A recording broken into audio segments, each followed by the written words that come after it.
It's Brian Preston, the money guy. So let's kick this thing off with the 20s. Okay. This is the world is your oyster. I mean, you have a blank canvas. That really, I get excited thinking about 20-year-olds, 25-year-olds, even 28-year-olds who discover content like the Money Guy Show. Because, I mean, guys, you really can conquer the world. Talking about empire building, this is where it starts. And what I like about when you're in your 20s is there is a tremendous multiplier effect of anything you do good in your 20s will be handsomely rewarded when you're 50s and 60s after that money's had a chance to work for you. On the other side of it, those mistakes you make in your 20s also are amplified. So I want to kind of cover what we see, because remember the topic is financial mistakes. So we're going to talk about the mistakes we see and as well as experienced, and then hopefully you guys can avoid this with your own finances. So the first one I wrote on here, and there was a not so successful movie under the same name, failure to launch. Oh yeah, this is a big one. And what's interesting is I think this is a big one for current folks in their 20s. I don't know that this has always been the case back in prior generations. This is sort of a new thing that has kind of happened in the society in which we live. We have, you do research, and believe me, we working with clients, we see this a lot. There's a new trend where adult children, and a lot of you guys watching, maybe you fall into this too, don't necessarily leave to go out and live on their own as fast as they have in the past. Now, some of that is caused by, let's face it, we went through 2008, the Great Recession. So it wasn't like job prospects were awesome, for the last decade. And then cost of living has gone up on housing and other things like that. So some of this was driven by some of those economic events that have occurred. But we're now, I think it's kind of a blank canvas in the fact that good growth, I know things are still super expensive, but this is a good time to try to make the life decisions to get out of the parents' basement. I know that not everybody lives in a basement, but to get out of there as soon as possible. And here's why I think this is important is yes, maybe you're foregoing some of your savings that you could do if you lived with mom and dad for a little bit longer, but the life experiences and just the way it changes the way your mind processes the world is going to be completely different when you are more of a self-independent individual. I can tell you that I switched my major my junior year from finance to accounting strictly so I could launch out of the house without staying and living with my parents because I wanted to. What? You think that's weird? I'm just thinking the money guy mindset was born out of Brian Preston, ready to get out of the basement. Yeah, I was a finance major, and truthfully, I was where I should have been, but I saw that people graduated with finance degrees became salesmen. Right. And who was I going to sell to? I was a baby-faced, 20-something that comes from no money, so I had nobody to go sell to. Whereas everybody who graduated with an accounting degree from UGA had a job pretty much guaranteed. Right. I don't know of anybody who graduated with an accounting degree. So that's why I switched, because we all had made plans that we were going to live together in Atlanta right after we graduated, and I wanted to ensure that that was successful. So, Brian, one of the things I've heard you say before is you are a big believer that you should figure out how to move out of the house as quickly as practical, right?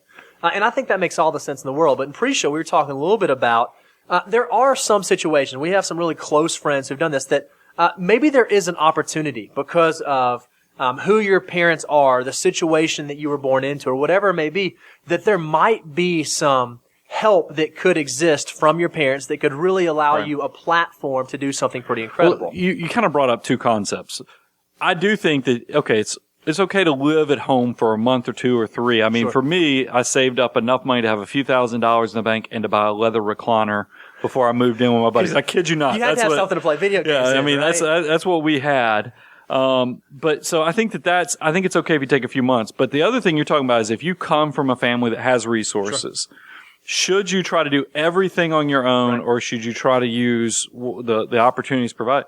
I would tell you, look, as a guy who had to do it all on my own, I think I don't begrudge anybody who has the opportunity to use the resources their family has. So if you have a successful father in broadcasting or in finance, there's nothing wrong with working. One of my best friends was, we worked at the first accounting firm, and then he went and took over his dad's accounting firm. And I was always so impressed that he came from a successful accounting background, but he went and kind of fine-tuned that skill set and kind of leveraged it and took it to a whole nother level. But I think what you have to do when you are someone in your 20s is if you are benefiting from that, maybe you're on mom and dad's health insurance for a longer time, or maybe they're covering the cell phone bill or whatever it may be, recognize the opportunity that you have, that $150 a month you're not spending on insurance or not spending on a cell phone bill or whatever it may be or on rent.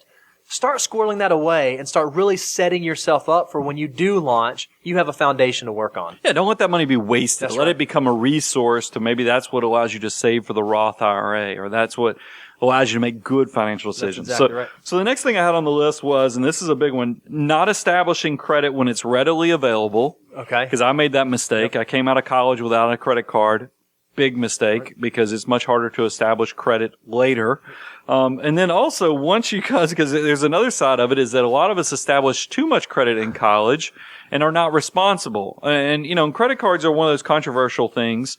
I look at credit cards as just as dangerous as a knife. Okay. A knife can be very helpful when you're cutting up your vegetables for dinner, but if you do it wrong, you get hurt. Right. I mean, to the point that you have to go to the doctor and get stitches. So look at debt the same way, but I give advice of make sure you establish credit when it's given out easily, like in college. Mm-hmm. But then once you get it, don't be crazy and go out there and, start ordering a bunch of mixed drinks buying a round for everybody at the bar, going and, instead of doing laundry, you're buying yourself a bunch of new underwear and T-shirts. I mean, there's all kind of horrible decisions I think people make or go on trips. Yeah. That's the thing I saw kids get in college. A lot of credit card debt is that maybe they couldn't afford to go on a big cruise or a big spring break vacation, but they didn't want to get left out, so they went and put it on a credit card.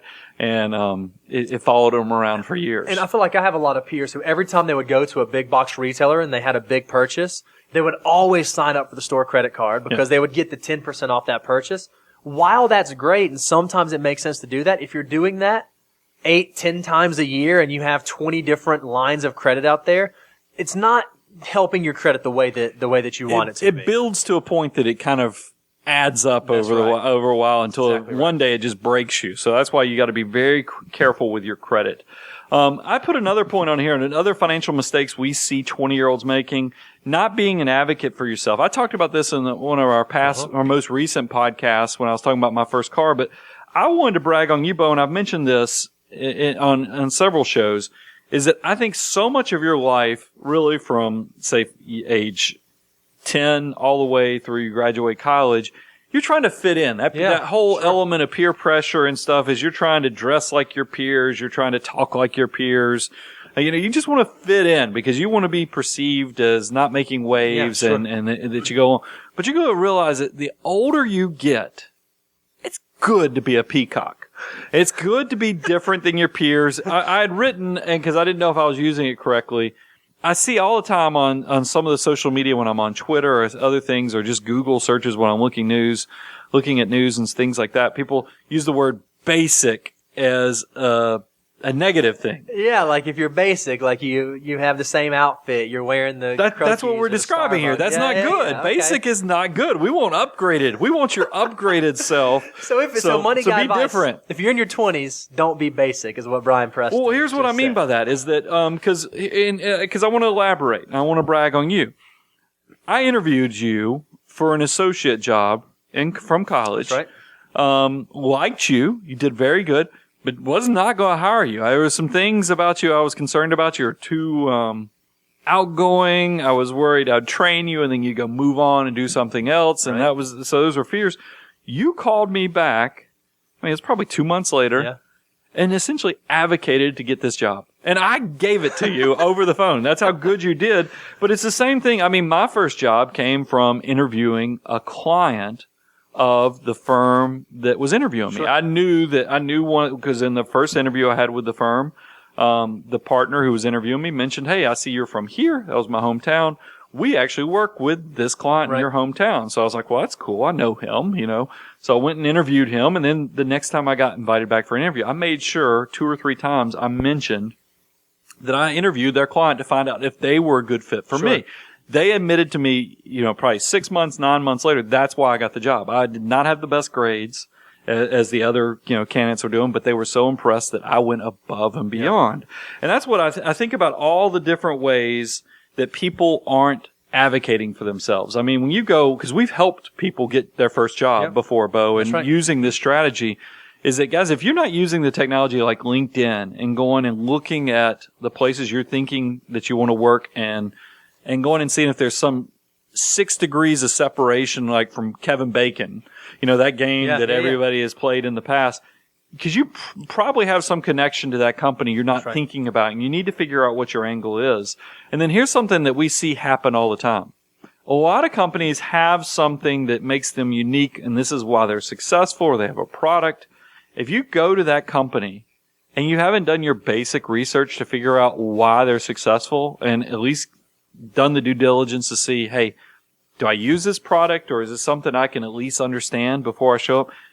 You're just kind of showing up and going through the motions. That's not going above and beyond. That's not trying to stand out from your peers. I'll give you a perfect example. Okay. But what's the thing we ask people when they come and interview here? Anytime somebody comes to ask us, so it's say, hey, have you listened to the show? Have you listened to the Money Guy show? And we're amazed at how a potential candidate might say something like, oh yeah, I saw on the website you guys do, you're on the radio.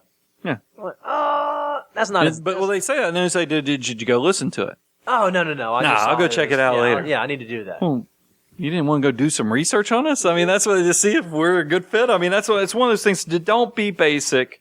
And then look for situations, as I bragged on, like Bo did, to go plead your case. Sure. If there's something you really want, make somebody give you a no. You told me one of the things you've improved me at, Bo, is you said your second best answer is no. That's always right. Your second best answer is always no. The worst thing happens, they say no. So you probably were much better at the dating scene and everything else than I was. If I didn't know you were a serial monogamous with you only really had 2 relationships in your life, but it's still you had the game if you wanted to. So a lot of this, Brian said, and gosh, we ought to have a shirt made that's the Money Guy show, and it says "Be a Peacock," because I just think that'd be an awesome shirt. Mm-hmm. But we're talking a lot about getting a job or how to do that. Even if, in your 20s is a fantastic time when you start your first job in your career to figure out what makes you unique and special. And if you can figure out, even in the job you already have, how you can go above and beyond, how you can stand out amongst your colleagues, you're going to set yourself up well. So in your 20s, figure out what makes you a peacock and dive into that. Yeah, no doubt. And in your 20s is the perfect time because you don't have all the other life commitments. That's right. You can just throw yourself at it and really make yourself stand apart. Do the work that other people won't do. I read a commencement speech. It was I don't think it was a real commencement speech, but somebody was saying that, he felt like part of his success was he was willing to mop the floor at his first restaurant job when others weren't. And that's why he ended up getting the first management job. Right. Because people are looking for somebody who's willing to do the work the others won't do. That's another way to stand out. So let's talk about another financial mistake is not measuring twice and cutting once on big family decisions. This one's heavy. We're going to pick on 30-year-olds in a minute as one of the biggest financial mistakes they make is they get divorced. Mm-hmm. Do you know where that bad decision actually occurs though? In your 20s. I'm going to guess most often in the 20s. I mean, most marriages, you'll hear me talk about it in the 30s in a minute, it lasts about 8 years. Okay. The average age for divorce, the first divorce, is 30 years old. So you can see it's somebody who probably in their 20s decides they're going to get married and it doesn't work out. And financially, that is horrible, and I want to give you guys, because I hate to leave things with negatives. So let me give you some advice. Here's some statistics of things that you can do to improve your chance of success in the marriage. If your parents are happily married, your risk of divorce decreases 14%. You don't really have control over that. So that's kind of, it's one of those things. But I'll turn that around, and I'm just going to throw this out there, and I don't know if the statistic makes sense, but it seems like I could use a principle to do this. If you stay happily married, right, you probably decrease your children's chance of getting divorced by 14%. So that is something you can kind of take away there. You and I failed this next one. People who wait to marry until they are over the age of 25 are 24% less likely to get divorced. Yep, I failed that one. Yeah, I did too. I got married when I was 24. If you attend a college, your risk of divorce decreases by 13% as well. Awesome. So more educated you are, the better chance you'll have of success. Here's another life decision that you need to measure twice on. Children. Oh, that's a big Raising one, a child, listen to this statistic. Raising a child costs approximately $233,610 And that's birth to 17. That's not including college or all the other economic outpatient care when they live in your basement when you're, later. That's a lot of money. So, and as we told, we're about to show you every dollar in your 20s is worth a lot in the future. So there's a lot of money disappearing right there. And then I even a pet's a big commitment. Yeah. Yep. I'm surprised at how many people in their early 20s go out and get dogs. And when they're starting their first job. Yeah, well, it makes it hard to travel. And we have dogs. I don't want y'all, I have a pet. Lily's not listening to the show. She's not gonna know what you just said. I call her my wife's dog, but as I've confessed, I've actually taken a shine to this dog. But it is one of those things that even pets are a big family financial decision. So make sure you measure twice on that. I want to move on to the next item though. It's not understanding financial basics. Mm-hmm. People come out of college or high school or whatever your education is, and they start life, and they truthfully, nobody's ever taken the time to show them how does money work? How do you balance a check? I know for me, and maybe this has changed. Nobody has checkbooks anymore, do they? I guess most 20-year-olds are like, that's what we always, we're so used to saying that, we wish high school kids would learn how to balance check. Really, what you need to learn how to do in high school is not balance a checkbook, it's how to reconcile your bank statement every month so you know how much you're pulling out through your debit card or paying credit cards, all the things like that. I know for me personally, coming through high school, once I graduated, there was no personal finance class. I had no knowledge of that. And if I had not gone into a financial planning major in college and I would have done something, in the medical field, I don't know that financial concepts were in there. I don't think there is a curriculum for that unless you choose to go there's that a route. Curriculum. See that big word? The Money Guy Show. This is 101 material here to get in your graduate degree on financial success. So there is curriculum on good financial management. But I want to get back. Here's what's probably, I think, the average 20-year-old mistake they're making is they don't understand that Uncle's taking much more of their money than they realize. I think about the fact of this is how you get yourself in trouble. You come out of college. For me, it was $28,000 a year. Okay. You're like, when I used to make $10 last a weekend, you're like $28,000. I'm rich. You really do think that, but then you get your first paycheck and you realize, oh my goodness, Social Security, income taxes. Man, Uncle takes a lot of my money. And then there's all kind of other things like, you can afford a $200 a month car payment. Right. But what you didn't probably plan on is that your insurance might cost $200 a month too, because you're young and have especially if you're a guy who's unmarried under 25, your insurance is much more expensive. So there's all kind of things that are going to be sucking your money in renter's insurance, all these other things, your utilities that you just kind of took for granted when you lived, in college when you're being taken care of. So make sure you understand how much Uncle's taking, because that leads to the housing and lifestyle decisions that are probably going to cause you trouble if you're not paying attention to those things. One question I'd ask is if you are just getting out of school and you're taking that first job, do you really need to be in that absolute top tier nicest condominium or that nicest apartment complex? Because is that money that's actually well spent? I feel like I saw so many of my peers doing that. They had to be downtown in the heart of things, spending a mortgage payment and rent every month for no reason at all. Right. So that's just something to keep in your mind in your 20s. So pay attention to where the money goes. Because I do think that's important. And this is probably a perfect time when you're in your 20s. You hear us talking about cash management plans all the time. What you need to be doing in your 20s is learning how to budget. Because budgeting is going to be the foundation, knowing where your money's coming in, where it's going out. If you can understand and conquer that skill set in your 20s, by the time you get in your 30s, 40s, and 50s, you don't have to budget anymore. It's kind of like a natural muscle memory. It's like riding a bike or anything else because you have good cash management skills. It lets you graduate beyond budgeting. But you got to start doing the budgeting in your 20s first. So let's jump in. This is a big one. And I got so excited when I was doing these stats and they pulled out the financial calculator and figured this out. I talk about on this show all the time, the army of dollar bills. I want you to be a field general for your army of dollar bills, so you're not working with your back, your brains, and your hands. Right. You're letting your money work for you. Everybody hears me say it all the time, but you really do. The 20s, when you're in your 20s, it is so much more valuable than any other time in your life. And what I mean by that is I saw an email. I was going back. I had a phone call with somebody who'd been trading emails with this Money Guy listener for years.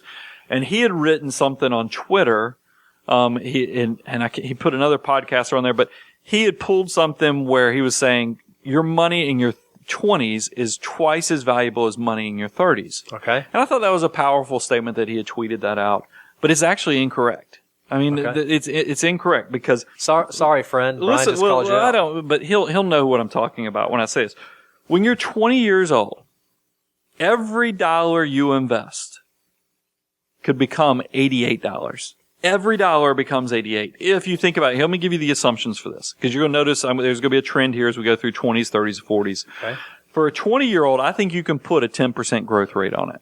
Long time frame, more aggressive portfolio. Okay, that makes sense. 10% growth rate, and then I said we're going to retire at 65. So this money has 45 years to grow. So a dollar invested when you're age 20, by the time you turn 65, is going to be worth $88. That's unbelievable. When It you really think is. it. 88 Every times dollar over. is, and then a 25-year-old, because then look, I recognize Brian at 20 years old didn't have money invested. Right. So I want to be more realistic because it takes a little while to get your foundation about you and know where you are.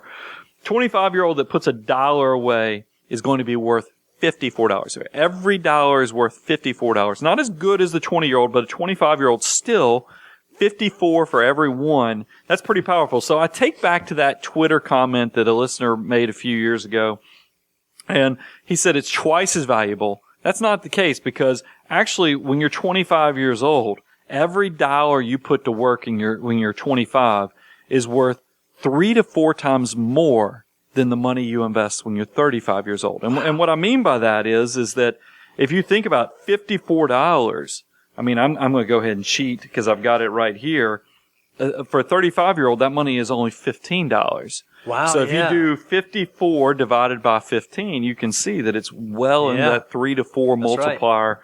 So your money is very valuable in your 20s. So don't squander that opportunity. Your 50-year-old self, no matter how successful, how wealthy you are, is going to say your 20-year-old self didn't do enough. I mean, I have somebody that I talk to all the time, multimillionaire, and they still tell me they didn't save enough when they're in their 20s. And I know their behavior. They save a ton of money, and they always have. But even a successful person is going to look back at their 20-year-old self and go, man, you could have done more, because at this threshold where you're getting 50 to 1 or 80 to 1 type of multiplier effect, you're going to be ticked off that you bought Starbucks. Yeah. I mean, you really are. It does have that type of impact. So make sure you understand the value of your money. And that transitions nicely into when you start your first job, get that free match. When your employer, because if your money's worth 80 to 1, your employer's money's worth 80 to 1. So please take advantage of the free money that your employer's putting out there. And then also I want you to have $1,000 or $2,000. Get that some basic emergency reserves. But Bo, you've got something that's even more powerful than emergency reserves that you said people need to be thinking about. Yeah, so all the time when I'm talking to folks in their 20s, they're asking me for some advice starting out. And they say, well, I always hear you guys say I need 3 to 6 months for an emergency. And that is true. Yes, you do need 3 to 6 months for an emergency fund. However, if you're somebody who's young and you're not married, you don't have kids, you don't have a lot of folks pulling on you, I think that the dirty little secret that a lot of people don't know about is when you put money into a Roth IRA, you can always pull that money out that you put in penalty-free and tax-free. So if you're someone who has that $1,000 and you're thinking, okay, well, I have 100 extra bucks, what should I do? Should I put it in my savings to get to 3 months, or should I do the Roth?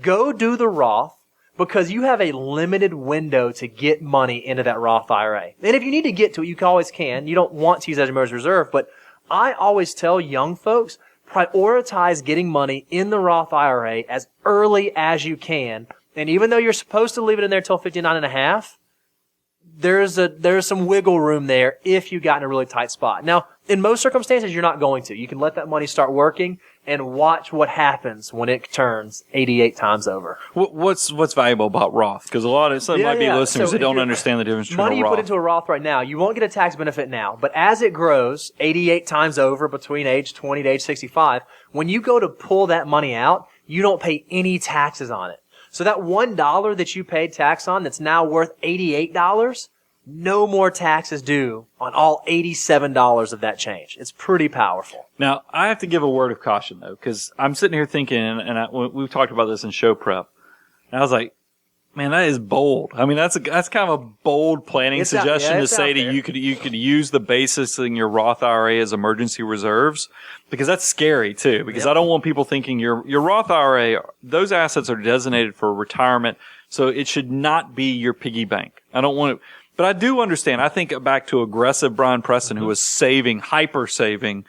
I think that is okay. If you're not going to use that money that the $5,000, is it $5,500 this year? $5,500, The yep. $5,500 that it's gone to, if you're not going to be able to maximize that, yeah, okay, maybe that does make sense. So I think about aggressive Brian or Bo saving in your 20s.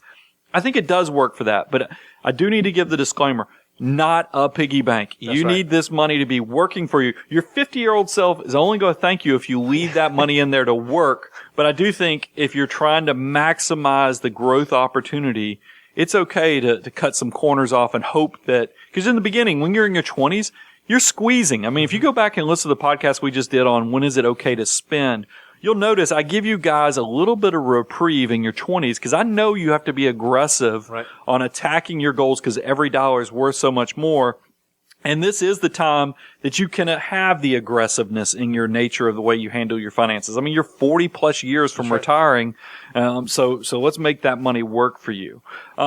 Let's move on to the next thing that I think is powerful. Great advice on the Roth though, Bo, is that not listening to your elders. And this one sounds like, cause my wife even admits this, I'm 2 steps from yelling at kids from the front porch to I get think off the it's- lawn. I think it's kind that she gave you 2 steps. Yeah, I mean, I'm getting close. So, but I do think that you should remember that wisdom comes from experience. And if you guys can cut a corner off, meaning if you don't have to fall in the Wile E. Coyote trap, Right. that, and you get to be the roadrunner and kind of go right past it, that is much more beneficial than you falling into the trap and then right. taking years to recover from the bad experience. So I also want, so listen to your elders. Also, take serious the 10,000 hours to become a master or an expert at a skill set. I mean, it really is. I mean, if you go read Outliers, Malcolm Gladwell, it's not, the 10,000 hours is not Malcolm Gladwell's, but he's the one that kind of made it famous Right. by putting it in Outliers, the concept. And it's true. I mean, I think back to my life. Got to do stuff, probably 5 years, get 10,000 hours to become an expert. So take that serious and go work for somebody, That's right. go get mentored by somebody. It will put you light years ahead if you can conquer that skill set. Yeah, you said 2 things that I think they're so important. Be willing to put the time in. And then second, go find a mentor. Find someone who has done the thing that you want to do, is in the place you want to be, and learn from that person. I feel like so many 20-year-olds or 20-ish-year-olds try to do it on their own and go make their own way and go create their own thing. And there's nothing wrong with that. But partner up with someone who's been there, done that, and you will be amazed at how far ahead of the game you get. You'd be surprised at how many people I meet that are super successful, and you say, how did you get in this career? Mm-hmm. I mean, there was somebody in the aviation field that was just like, man, that is a unique job Yeah. to be brokering airplanes and do it. It's like, how do you even get in that?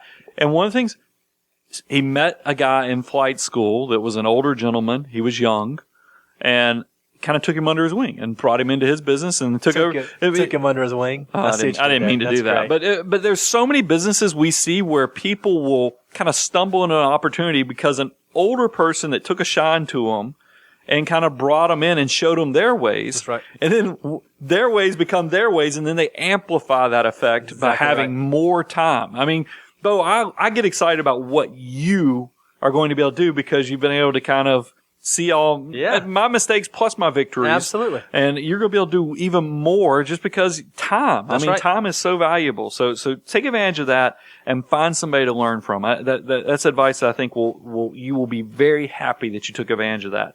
Here's the last one before we move into the 30-year-olds. And this is a big one because we just watched a video on some poor guy out in Utah that has $1 million of student loans. Now he's Orthodontist. Orthodontist. So he'll make good money, but getting out from underneath $1 million. That's overwhelming. It's talking about a weight carrying on your shoulder. That's a big one. When you think about $1 million and you think about the way a portfolio grows and you think about interest on that, you wish your portfolio would do what his student loan is going to do. So you want to avoid running up large student loan debt while you're in college. And, it used to be, I hate that things in society change, but they definitely do. It's this world we live in. When I was in college was a lot cheaper than college is now. Right. And I think that there is this mantra that kind of led to this, is that education, and I still believe education is your key to getting out of whatever bad situation you're in. But now, unfortunately, it's not just a universal, all education's the same. I think you have to be much more strategic about how you're going to approach your life education, because going to college and loading at any cost, and I mean any cost of running up student loans and other things at all costs to get your degree, doesn't make the same sense it might have made 20 or 30 years ago. And what I mean by that, we read something recently where there is a value proposition separation from somebody who's running up $50,000 to $60,000 worth of student loan debt, going to a private school for an art degree. And believe me, I'm not picking on the art degree. My wife has an art degree, but it is one of those things where that $50,000 to $60,000 of student loan debt, you have to think about what is that person what type of job is going to pay back the $50,000 to $60,000. What's the return on that investment? Versus, a student going to a state-run public university and getting $20,000 of student loan for an engineering degree. Yeah. I mean, and that's, that one probably return on investment, the engineering degree with $20,000 of student loan debt is going to yield substantially more than the art student with the $50,000 to $60,000 just because of what the potential is with your starting job. So we want to give some guidelines, and we've used these before, but I think it's important to come back to, is that you don't want, when you come out of college, you don't want your student loan monthly payment to exceed 8% of what your income is. Okay, so less than 8% of your gross income. And so, but let's not even get in that situation where this thing's impacting cash flow. There's a better tool for how to avoid how much student loans to get debt to get into in the first place. Don't let your student loan balance exceed 65% of what your first year income will be out of college. So what your anticipated income will be out of college, 65% of that, and keep your student loan debt below that. Exactly. That seems reasonable. Yeah. And there's, a lot of this stuff. What's fun is there's all kind of resources out there. Mappingyourfuture.org has a tool called the Debt Wizard, where if you don't want to be, I love calculators. I've had a love affair with a calculator since second grade. So, but if you're not one of those people, you could go use this tool. You know where that love affair came from, Bo? I have no idea, my man. I had a calculator watch. Is that what it was? Got it in my second grade, and I used to sit there, and that's how I got to be the fastest kid in the second grade on doing multiplication tables. That was not in show notes, but I felt like I'd share that with you. I'm glad that we added that. So take advantage of all that. And remember, guys, we just talked about the financial mistakes in your 20s, but there is so much opportunity in your 20s that I don't want you to think about just all the negatives. I want you to avoid these traps. I want you to look at this as definitely a glass half full moment, is because, guys, you could have a drop. Just think about a thimble or that you're pouring into a lake. So your drop of financial investment in your 20s could turn into a tidal wave by the time you turn a 50-year-old, a 60-year-old version of yourself. That's right. So turn this thing positive. Don't avoid these mistakes, but then find positive things you can be doing with your financial life. And I promise you, you will be rewarded down the road.